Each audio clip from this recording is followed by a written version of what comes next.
बिस्मिल्लाहिर्रहमानिर्रहीम। अस्सलाम वालेकुम स्टूडेंट्स, आप सब कैसे हैं? उम्मीद है अल्लाह ताला के फजल करम से आप सब खैर खैरियत से होंगे। आज हमने chapter number 3 data presentation 2 start करना है, पर उससे पहले काइंडली मेरे चैनल को सब्सक्राइब करें और मेरे आने वाली हर वीडियोस को लाइक करें और उसको शेयर करें अपने फ्रेंड्स के साथ। Thank you. और आप जितना मुझे अप्रिशिएट करेंगे उतना मैं मज़ीद आपके लिए अच्छी और इंफॉर्मेटिव वीडियोस लेकर आऊँगी। तो काइंडली मुझे सब्सक्राइब करें, मेरे चैनल को सब्सक्राइब करें। Thank you. तो आज हमारा जो फर्स्ट टॉपिक है वो है चार्ट्स और डायग्राम। तो सबसे पहले हम डायग्राम को देख लेते हैं। A diagram that is showing the relation between the variables quantities typically of two variables and where each will be measured along one of a pair of the x axis at the right angles. Diagram is to represent और indicate something using a diagram. Diagram जो होता है उसका basically आपका purpose जो होता है कि आपने उसमें वेरिएबल्स का रिलेशन शो करना होता है। कंपैरिजन करने के लिए या उसका रिलेशन शो करने के लिए आप डायग्राम का यूज़ करते हैं। अब हम देख लेते हैं chart. A chart is a form of graphical representation of data where a line chart is one kind of a form. Chart जो होता है वो आप उसमें डाटा को आप ग्राफिकली रिप्रेजेंट कर रहे होते हैं, ठीक है, इसको चार्ट कहते हैं। इसी एक एग्जांपल है लाइन चार्ट, ठीक है। जो लाइन चार्ट होती है वो चार्ट ही एक एग्जांपल है आपके पास। Chart is a map.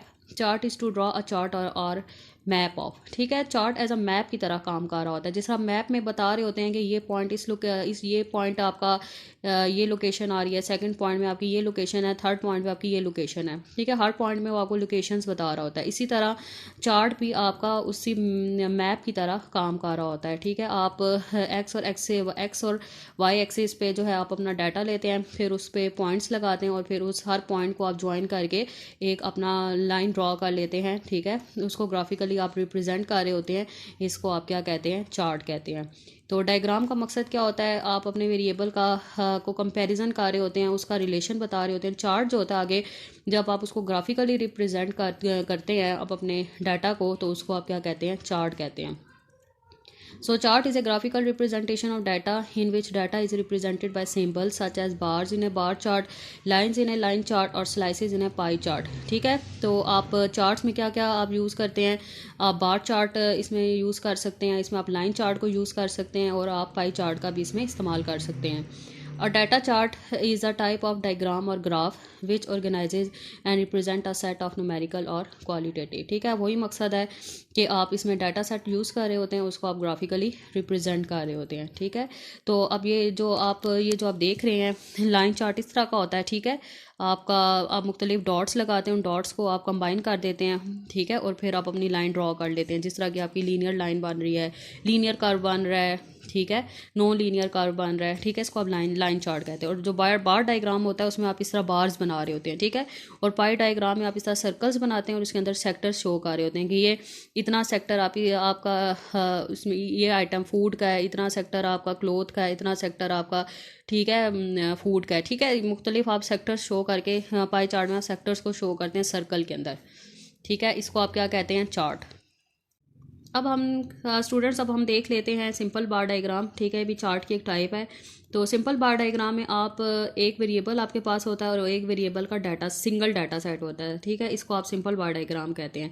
Simple bar diagram is a bar diagram which shows only one variable that is single set of numerical data, ठीक है। आगे पास एक वेरिएबल होता है और उसका आपका सिंगल डाटा सेट होता है, न्यूमेरिकल डाटा होता है आपके पास। Simple bar diagram can be drawn in two ways, a vertical bar diagram और हॉरिजेंटल बार डायग्राम। इसको आप वर्टिकली भी ड्रॉ कर सकते हैं बार्स बना के और हॉरिजेंटली बार बना के भी आप इसको ड्रॉ कर सकते हैं, लेकिन ज़्यादातर आप जो है हॉरिजेंटल इसको ड्रॉ करते हैं। In a vertical bar graph the bars are plotted vertically on the graph, while in horizontal bar graph the bars are plotted horizontally on the graph. वही बात है कि आप इसको बार्स को हॉरिजेंटल भी ड्रॉ कर सकते हैं और वर्टिकल भी ड्रॉ कर सकते हैं। Simple bar chart are made with the help of two axis, that is the x axis and the y axis. इसमें दो आपके पास एक्सिस होंगे, एक्स एक्सिस और वाई एक्सिस। एक्स एक्सिस में आप अपना वेरिएबल लेते हैं और वाई एक्सिस में आप उस वेरिएबल का डाटा लेते हैं। और the main purpose of bar chart is to compare quantities items based on statistical figures. आपका जो स्टैटिस्टिकल फिगर आपका मतलब जो डाटा सेट होता है उसमें जो आप हैं कि जो क्वांटिटीज़ होते हैं, जो वेरिएबल्स होते हैं, उसको बेसिकली आप जो है उन स्टैटिस्टिकल फिगर्स को कंपेयर कर रहे होते हैं, अपनी क्वांटिटीज़ को क्या स्टैटिस्टिकल फिगर्स के थ्रू अपनी क्वांटिटीज़ को क्या कर रहे होते हैं, कंपेयर कर रहे होते हैं। ये मेन मकसद इसका होता है कि आप अपने क्वांटिटीज़ आइटम्स को कंपेयर करने के लिए यूज़ करते हैं। In simple bar diagram we make bar of equal weight, इसमें जो आप हर बार की जो आपकी इक्वल वेट होनी चाहिए, and it is one dimensional diagram, ये आपका वन डायमेंशनल डायग्राम होता है। स्टूडेंट्स, अब हम सिंपल बार डायग्राम की एक एग्जांपल देख लेते हैं। आप इस एग्जांपल को समझेंगे तो आपको मज़ीद क्लियर हो जाएगा आपने इसको कैसे ड्रॉ करना है। तो इसी एग्जांपल है, the percentage of total income spend under various heads by families given below different heads and percentage of total. ये आपकी जो इनकम है मुख्तलिफ आइटम्स में जो आपकी इनकम स्पेंड हुई है, ये वो चीज़ें शो की हैं। जैसे फूड में 40% आपकी इनकम खर्च हुई है, क्लोथिंग में 10% खर्च हुई है, हेल्थ में 10%, एजुकेशन में 15%, हाउस रेंट में 20% एंड अदर्स में 5%। ठीक है, अब आपने इसको सिंपल बार डायग्राम के अकॉर्डिंग आपने इसको ड्रॉ करना है। और सिंपल बार डायग्राम में अगर देखें तो आपके पास ये जो है फूड, क्लोथ, ये आपके पास वेरिएबल्स हैं, ठीक है, और ये आपके पास वेरिएबल का डाटा है। मतलब आपके पास सिंगल वेरिएबल है, ठीक है, और सिंगल वेरिएबल का सिंगल डाटा सेट है। ये फूड है, ये आप देखें फूड का 40%, क्लोथिंग का 10%, ये आपका एक ही वेरिएबल का सिंगल डाटा सेट है। ठीक है, जब आपका एक ही वेरिएबल का सिंगल डाटा सेट होगा तो आप उसमें सिंपल बार डायग्राम के थ्रू उसको ड्रॉ करेंगे। तो आपने क्या करना है, वेरिएबल को जो है एक्स एक्सिस पे लेना है, और ये जो वाई एक्सिस है, ये जो आपका वेरिएबल, ये जो डाटा सेट है, इसको आप क्या लेंगे, वाई एक्सिस पे लेंगे। ठीक है, क्लियर हुआ आपको? जो आपका एक्स एक्सिस पे आप वेरिएबल लेंगे और वाई एक्सिस में आप ये क्या लेंगे, डाटा सेट लेंगे। तो आप सिंपल जो है ये पहले जो आपके पास देखिए 40% जो है आप वाई एक्सिस पे लेंगे, 40%, 10%। आपको अब ग्राफ तो ड्रॉ करना आता होगा, तो आप इस डाटा के अकॉर्डिंग अपने डाटा को पॉइंट्स को रेंज कर लें। जिस तरह मैंने 10 का डिफरेंस लेके पॉइंट्स ये ले लिए हैं, 10, 20, 30, 40, ठीक है। और वाई एक्सिस पे मैंने हर एक को वेरिएबल को ले लिया, food, cloth, health, education, house rent and others. ठीक है, अब आपने इसके बार्स बनाने हैं। ठीक है, तो सिंपल बार के जो बार होते हैं ये बिल्कुल सेपरेट बार्स इसमें आपने बनाने हैं। इन बार्स को आपने ज्वाइन नहीं करना। सिंपल बार डायग्राम में जो बार्स होते हैं वो बिल्कुल सेपरेट आपने बार्स बनाने हैं, इनको ज्वाइन नहीं आपने करना। ठीक है, ये क्लियर हुआ आपको? अब जैसे आपके पास फूड है, फूड 40% है, तो 40% तक, जो 40 तक का ये आप एक बार बना दें। ठीक है, और इस बार को थोड़ा सा आप डेकोरेट कर लें। ठीक है, ये ज़रा आपकी लुक अच्छी आती है इसमें। फिर इसे क्लोथ में 10% है, तो 10 क्लोथ में 10 जहाँ तक आप रहे वहाँ 10 तक आप इसका बार बना दें। फिर हेल्थ में भी 10% है, हेल्थ में भी आप 10 पॉइंट तक इसका बार बना दें। एजुकेशन 15% है, तो 15 यहाँ ये आते, ये पॉइंट आपका 15 का, तो यहाँ 15 पे आप एक बार बना दें। फिर इसी तरह हाउस रेंट 20% है, तो 20 ये है, तो आप हाउस रेंट 20 पॉइंट तक हाउस रेंट के अकॉर्डिंग बार बना दें। फिर इसी तरह अदर्स में 5% है, तो 5 क्या होगा, 10 से नीचे 5 होगा, तो यहाँ पे आप 5 पॉइंट पे एक बार बना दें। ठीक है, इस तरह के जो ग्राफ को और जिसमें आप बार्स बना रहे होते हैं, इसको आप क्या कहते हैं, सिंपल बार डायग्राम। तो सिंपल बार डायग्राम में आप एक्स एक्सिस में वेरिएबल्स लेते हैं और वाई एक्सिस में आप क्या लेते हैं, अपना डाटा लेते हैं। तो सिंपल बार डायग्राम में आपका सिंगल वेरिएबल होता है और सिंगल वेरिएबल का सिंगल डाटा सेट होता है। जब आपके पास सिंगल डाटा सेट होगा तो आप उसमें सिंपल बार डायग्राम बनाएंगे, और बार्स में जो होंगे आपके बार्स सेपरेट होंगे, इन बार्स को आपने ज्वाइन नहीं करना। ठीक है, तो इसको हम कहेंगे सिंपल बार डायग्राम। स्टूडेंट्स, अब हम देख लेते हैं मल्टीपल बार डायग्राम। तो मल्टीपल बार डायग्राम में आप एक वेरिएबल लेते हैं और एक वेरिएबल में मल्टीपल डाटा सेट होता है। ठीक है, only one variable, multiple data set. तो सिंपल बार डायग्राम में क्या था, आपका एक वेरिएबल था और सिंगल डाटा सेट था, लेकिन मल्टीपल बार डायग्राम में आपका एक वेरिएबल होगा और मल्टीपल डाटा सेट होगा।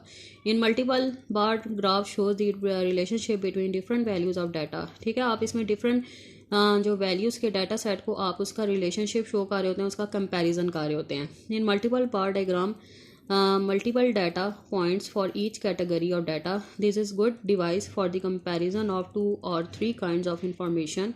For example, import, export and production of a country can be measured from year to year by grouping the 3 bars together. ठीक है, अगर आपका एक कंट्री में आपका कंट्री का आपका डाटा है, उसमें आपने इम्पोर्ट, एक्सपोर्ट और प्रोडक्शन को शो करना है। मुख्तलिफ आपके पास कंट्रीज़ हैं, ठीक है, जैसे पाकिस्तान है, ईरान है, जापान है। ठीक है, अगर अपने पाकिस्तान का आपके पास 3 आपके पास क्या हैं, डाटा सेट है, इंपोर्ट, एक्सपोर्ट एंड प्रोडक्शन, और आपने 7 कंट्रीज़ को रिप्रेजेंट करना है। तो जब आपने एक ही कंट्री में आपने 3 डाटा सेट्स को क्या करना है, रिप्रेजेंट करना है, उसका कंपैरिजन चेक करना है कि पाकिस्तान में इंपोर्ट कितनी है, एक्सपोर्ट कितनी है, प्रोडक्शन कितनी है। तो इसके लिए आप क्या यूज़ करेंगे, मल्टीपल बार डायग्राम। इस तरह आपको पता चल जाएगा कि पाकिस्तान की इंपोर्ट इतनी है, ये एक्सपोर्ट इतनी आ रही है और प्रोडक्शन इतनी आ रही है। इस तरह आप इंपोर्ट, एक्सपोर्ट और प्रोडक्शन का कंपैरिजन चेक कर सकते हैं मल्टीपल बार डायग्राम के through. Multiple bar diagram is also one dimensional bar diagram. Multiple bar diagram भी वन डायमेंशनल बार डायग्राम है। तो मल्टीपल बार डायग्राम में हम एक्स एक्सिस में वही वेरिएबल्स लेंगे और वाई एक्सिस में हम मल्टीपल डाटा सेट लेंगे। जिस तरह आपकी ये आप एग्जांपल अब देख लें स्टूडेंट्स। अब हम मल्टीपल बार डायग्राम की एक एग्जांपल देख लेते हैं, आप इस एग्जांपल को समझ लें, ठीक है। तो इसमें आपने क्या, आपको डाटा दिया हुआ है, कंट्री का आपको डाटा दिया हुआ है। कंट्री आपके पास वेरिएबल्स हैं, ठीक है, India, Japan, Germany, Egypt, Australia, France. और कंट्री के अंदर आपको बर्थ रेट का डाटा दिया हुआ है, डेथ रेट का डाटा दिया हुआ है। आपके पास दो डाटा सेट हैं, ठीक है, एक ही वेरिएबल के दो डाटा सेट हैं, ठीक है। अब आपके पास, जब आपके पास सिंगल वेरिएबल हो और दो डाटा सेट हों, तो उसमें फिर आप क्या यूज़ करेंगे, मल्टीपल बार डायग्राम। अब आप देख लें, इंडिया में आपके पास जो बर्थ रेट है 33 है और डेथ रेट 24 है, ठीक है। जब आप मल्टीपल बार डायग्राम बनाएंगे और उसमें आप क्या करेंगे, बर्थ रेट और डेथ रेट का कंपैरिजन करेंगे कि इंडिया में बर्थ रेट कितना है और डेथ रेट कितना है। इसी तरह बाकी कंट्रीज़ का भी कंपैरिजन करेंगे, बर्थ रेट का और डेथ रेट का, ठीक है। जब आपके पास सिंगल वेरिएबल हो और दो डाटा सेट्स हों, तो इसमें फिर आप क्या यूज़ करते हैं, मल्टीपल बार डायग्राम। सिंपल बार डायग्राम में आपके पास क्या होता है, सिंगल वेरिएबल होता है और सिंगल डाटा सेट होता है, ठीक है। और मल्टीपल बार डायग्राम में आपका सिंगल वेरिएबल होता है और दो डाटा सेट होते हैं इसमें आपके। और आपने सिंपल बार डायग्राम और मल्टीपल बार डायग्राम को ग्राफ में, इसको पहले तो कोशिश करें ग्राफ पे बनाएं। मैंने तो इसको रफली ड्रा किया हुआ है, लेकिन आप लोगों ने इसको ग्राफ पे ड्रा करना है। तो अब आपके पास देख लें, आप एक्स एक्सिस पे क्या लेंगे, वेरिएबल लेंगे, और वाई एक्सिस में आप ये डाटा सेट लेंगे।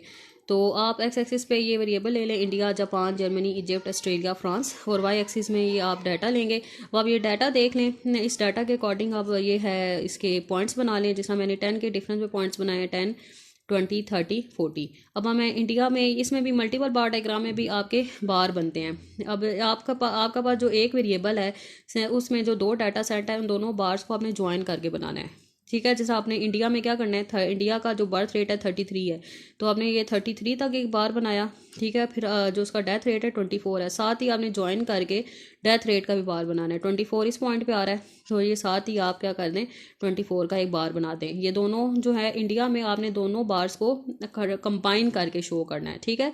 तो फिर आप इसको ज़रा इसका डिज़ाइन दे दें, बर्थ रेट को इस तरह की डिज़ाइनिंग दे दें, डेथ रेट को इस तरह की डिज़ाइनिंग दे दें, ताकि आपको इसका कंपैरिजन समझ आ सके। जब आप ड्रॉ करें, आपको पता चले कि इंडिया में ये जो है, ये बार जो है ये बर्थ रेट का है और ये बार जो है डेथ रेट का है। समझ आएगी आपको, क्लियर हुआ। तो जब भी आप बार बनाएंगे, थोड़ी सी आप इसकी डिज़ाइनिंग दे दें अलग अलग, ताकि जो देखने वाला उसको समझ आ जाए कि जो बर्थ रेट है, ये वाला बार है बर्थ रेट का है और ये वाला क्या है, डेथ रेट का। अगर आप थोड़ी सी डिज़ाइनिंग नहीं देंगे तो थोड़ा सा वो कन्फ्यूजन हो जाएगा, घिचमिच हो जाएगा, समझ नहीं आएगी, ठीक है। इसी तरह जापान है, जापान का भी अब आप बार ड्रॉ करें, 32 है बर्थ रेट, तो ये 32 तक एक बार बना दें। साथ ही डेथ रेट 90 है, जब 19 है जापान का, तो 90 वाला भी, 19 का भी एक बार बना दें, ठीक है। तो बर्थ रेट का बार इस तरह आपने डिज़ाइन दे दें और डेथ रेट के बार को इस तरह सिंपल सा डिज़ाइन दे दें, ठीक है। तो इस तरह आपको पता चल जाएगा। तो ये कि जापान का में बर्थ रेट इतना है और जो डेथ रेट है वो इतना है, ठीक है। ये देखें, आपको कंपैरिजन कितने अच्छे से समझ आ रहा है कि इंडिया का बर्थ रेट इतना है, डेथ रेट इतना है, इसी तरह जापान का बर्थ रेट इतना है और डेथ रेट इतना है, ठीक है। तो इसमें मल्टीपल बार डायग्राम में आप मुख्तलिफ डाटा सेट्स का कंपैरिजन कर रहे होते हैं, ठीक है। ये आपको क्लियर हुआ। इसी तरह आप जर्मनी का भी बार बना लें, इजिप्ट का भी बार बना लें, ऑस्ट्रेलिया, फ्रांस का भी बना लें। और साइड पे आप शो करें एक बॉक्स बना के कि बर्थ रेट की जो है, इस तरह का जो आपने ड्रा किया है बर्थ रेट का ड्रा किया है, और जिस तरह का ड्रा किया है वो आपने डेथ रेट का ड्रा किया है। सो आप एक्स एक्सिस में कंट्री लेंगे और वाई एक्सिस में ये जो आपका डाटा सेट है birth rate and death rate का, वो आप क्या लेंगे, एक्स एक्सिस पे लेंगे। तो ये हो गया आपका मल्टीपल बार डायग्राम। स्टूडेंट्स, अब हम ज़रा समझ लेते हैं one dimensional diagram, two dimensional diagram ये क्या है। तो वन डायमेंशनल डायग्राम को आप लीनियर भी कहते हैं। तो वन डायमेंशनल डायग्राम में आप सिंपल बार चार्ट का यूज़ कर रहे होते हैं, मल्टीपल बार चार्ट का यूज़ कर रहे होते हैं, कंपोनेंट बार चार्ट का यूज़ कर रहे होते हैं, या सब डिवाइडेड बार डायग्राम का यूज़ कर रहे होते हैं, ठीक है। ये सारी जो simple bar chart, multiple bar chart, component bar chart, ये सारी वन डायमेंशनल बार डायग्राम है, ठीक है। वन डायमेंशनल बार डायग्राम में आपका एक ही वेरिएबल होता है और आपके पास एक वेरिएबल के डाटा सेट्स होते हैं, ठीक है। इसको आप वन डायमेंशनल बार डायग्राम कहते हैं। टू डायमेंशनल बार डायग्राम में आप के पास जो होते हैं वो दो वेरिएबल्स होते हैं और दो वेरिएबल के मुख्तलिफ डाटा सेट्स होते हैं, या दो से भी ज़्यादा वेरिएबल्स होंगे, उनके डाटा सेट्स होंगे, उनको टू डायमेंशनल डायग्राम कहते हैं। टू डायमेंशनल डायग्राम में आप रेक्टेंगल, सब डिवाइडेड रेक्टेंगल, स्क्वायर्स का यूज़ कर रहे होते हैं, लेकिन ये अब आपने अभी मतलब आपके कोड में नहीं है, ये आपने नहीं पढ़ना। आप जस्ट वन डायमेंशनल डायग्राम पढ़ेंगे और पाई डायग्राम पढ़ेंगे, ठीक है। और पाई डायग्राम जो है ये सर्कल्स में रिप्रेजेंट करते हैं इसको, और सर्कल्स के अंदर आप मुख्तलिफ सेक्टर्स बना के अपने डाटा को रिप्रेजेंट कर रहे होते हैं और उसको कंपेयर कर रहे होते हैं, ठीक है। तो लेकिन आपने पढ़ना है वन डायमेंशनल डायग्राम और पाई डायग्राम। ये जस्ट मैंने आपको समझाने के लिए ज़रा समझा दिया कि टू डायमेंशनल डायग्राम में क्या आता है, वन डायमेंशनल डायग्राम में क्या आता है और पाई डायग्राम क्या होता है।